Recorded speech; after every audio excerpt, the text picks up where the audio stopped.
Now is Julian Karaguesian, economist, and former special advisor at the Ministry of Finance. Julian, welcome. Well, thank you, Renee. Thank you for having me. So let's start with your thoughts on whether this is a hit or a miss for Canada. Could it mean that we have more trade leverage heading into negotiations with the U.S.?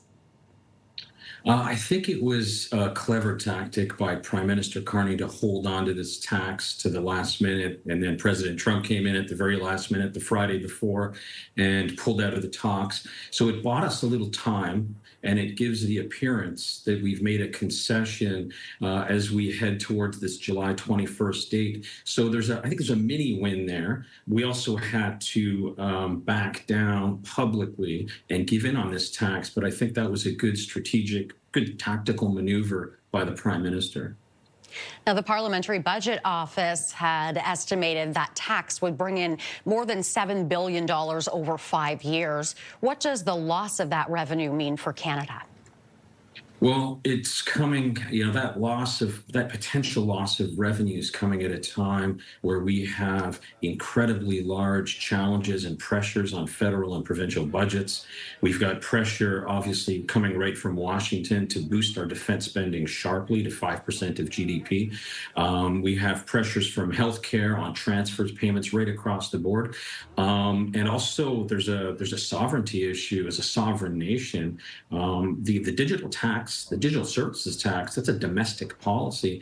And so what we're seeing from the Trump White House is they're telling their allies that you have no sovereignty over your domestic policy. We will use leverage in terms of access to our market to cancel any policy that we believe interferes with our business interests. Now, let's talk about interprovincial trade barriers. They have been removed, at least at the federal level. How much of a boost to the economy are we potentially looking at?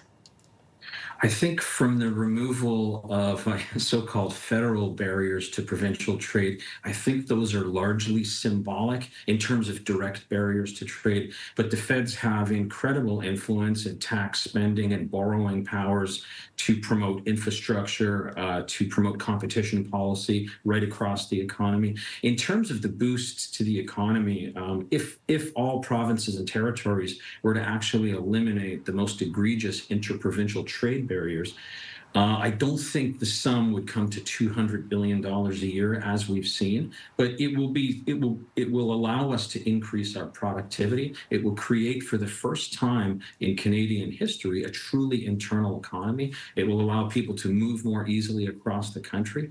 But I think it's only a small part of the puzzle or of the new economic model that we need to create for the 21st century, because our current model, sell a lot of stuff to the big neighbor next door. This current model is under attack. And so we need to create a new 21st century economic model based on new sources of growth and new overseas markets. And if we go back to that puzzle analogy, what are the biggest puzzle pieces that still need to be addressed?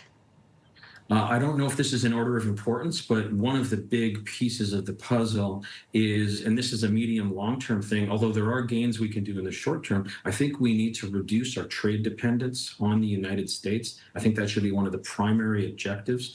And not only with India, but also with China, the most obvious place where we can expand our markets, as well as with Europe. But I think most of the action, according to the International Monetary Fund and the World Bank, a lot of global growth, most of global growth over the next 10 to 20 years is going to come from the global south and from China. And I think we need to reorient our trade towards these regions. That's number one. Number two, I think Prime Minister Carney's nation-building projects are critical. We need to build out our infrastructure. It's fine to reduce interprovincial trade barriers, but you actually need an east-west transportation and telecommunications infrastructure, because most of our infrastructure is north-south for trade. trade. And there are many, many other things we can do. We are a natural resource superpower.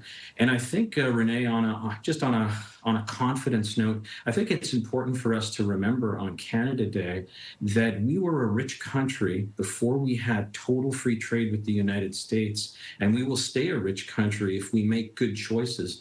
So we just have to reduce our dependence on a single trading partner, which is treating us not really as a partner and an ally, but rather using our economic interdependence as a weapon to squeeze concessions out of us. On that note, we will have to leave it there. Julian, thank you very much, and happy Canada Day to you. Happy Canada Day to you. Thank you, Renee. That is Julian Karaguesian, former special advisor at the Ministry of Finance.